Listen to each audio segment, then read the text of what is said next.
بسم اللہ الرحمن الرحیم۔ صحیح بخاری حدیث نمبر 86۔ ہم سے موسیٰ بن اسماعیل نے بیان کیا، ان سے وہیب نے، ان سے حشام نے فاطمہ کے واسطے سے نقل کیا۔ وہ اسما سے روایت کرتی ہیں کہ میں عائشہ رضی اللہ عنہا کے پاس آئی، وہ نماز پڑھ رہی تھی۔ میں نے کہا کہ لوگوں کا کیا حال ہے؟ تو انہوں نے آسمان کی طرف اشارہ کیا، یعنی سورج کو گہن لگا ہے۔ اتنے میں لوگ نماز کے لیے کھڑے ہو گئے۔ حضرت عائشہ رضی اللہ عنہا نے کہا، اللہ پاک ہے۔ میں نے کہا، کیا یہ گہن کوئی خاص نشانی ہے؟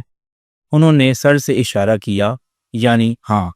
پھر میں بھی نماز کے لیے کھڑی ہو گئی، حتیٰ کہ مجھے غش آنے لگا تو میں اپنے سر پر پانی ڈالنے لگی۔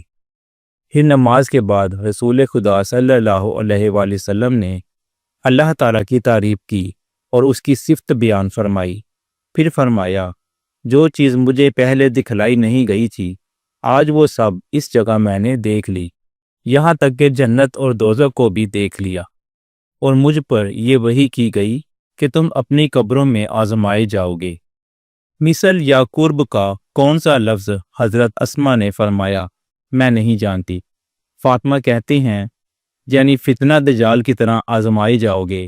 کہا جائے گا قبر کے اندر کہ تم اس آدمی کے بارے میں کیا جانتے ہو؟ تو جو صاحب ایمان یا صاحب یقین ہوگا۔ کون سا لفظ فرمایا حضرت اسما نے؟ مجھے یاد نہیں۔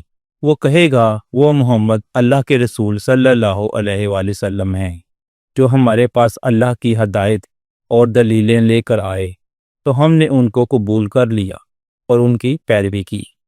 وہ محمد صلی اللہ علیہ وآلہ وسلم ہیں۔ 3 بار اسی طرح کہے گا۔ پھر اس سے کہہ دیا جائے گا کہ آرام سے سو جا، بے شک ہم نے جان لیا کہ تو محمد صلی اللہ علیہ وآلہ وسلم پر یقین رکھتا تھا۔ اور بہرحال منافق یا شکی آدمی، میں نہیں جانتی کہ ان میں سے کون سا لفظ حضرت اسما نے کہا۔ تو وہ منافق یا شکی آدمی کہے گا کہ جو لوگوں کو میں نے کہتے سنا، میں نے بھی وہی کہہ دیا، باقی میں کچھ نہیں جانتا۔ صحیح بخاری حدیث نمبر 87۔ میں ابن عباس رضی اللہ عنہما اور لوگوں کے درمیان ترجمانی کے فرائض انجام دیتا تھا۔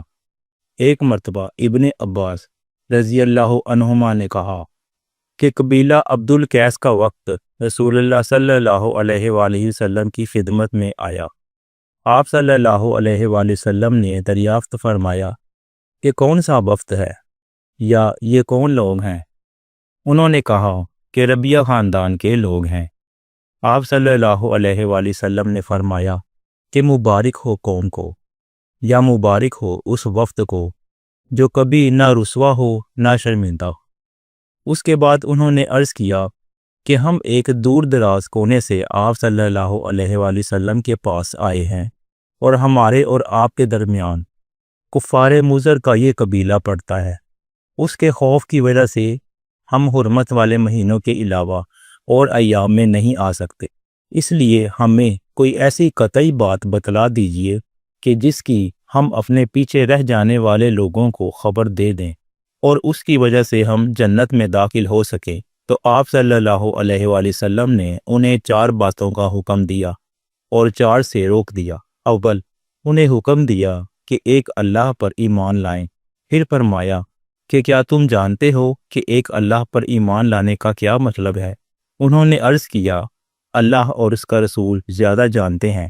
آپ صلی اللہ علیہ وآلہ وسلم نے فرمایا، ایک اللہ پر ایمان لانے کا مطلب یہ ہے کہ اس بات کا اقرار کرنا کہ اللہ کے سوا کوئی معبود نہیں، اور یہ کہ محمد صلی اللہ علیہ وآلہ وسلم اللہ کے سچے رسول ہیں، اور نماز قائم کرنا، زکوٰۃ ادا کرنا، اور ماہ رمضان کے روزے رکھنا، اور یہ کہ تم مال غنیمت سے 5واں حصہ ادا کرو۔ اور 4 چیزوں سے منع فرمایا، دبا، حنتم اور مزفت کے استعمال سے۔ اور چوتھی چیز کے بارے میں شعبہ کہتے ہیں کہ ابو جمرہ بسا اوقات نکیر کہتے تھے اور بسا اوقات مکیر۔ اس کے بعد رسول اللہ صلی اللہ علیہ وآلہ وسلم نے فرمایا کہ ان باتوں کو یاد رکھو اور اپنے پیچھے رہ جانے والوں کو بھی ان کی خبر کر دو۔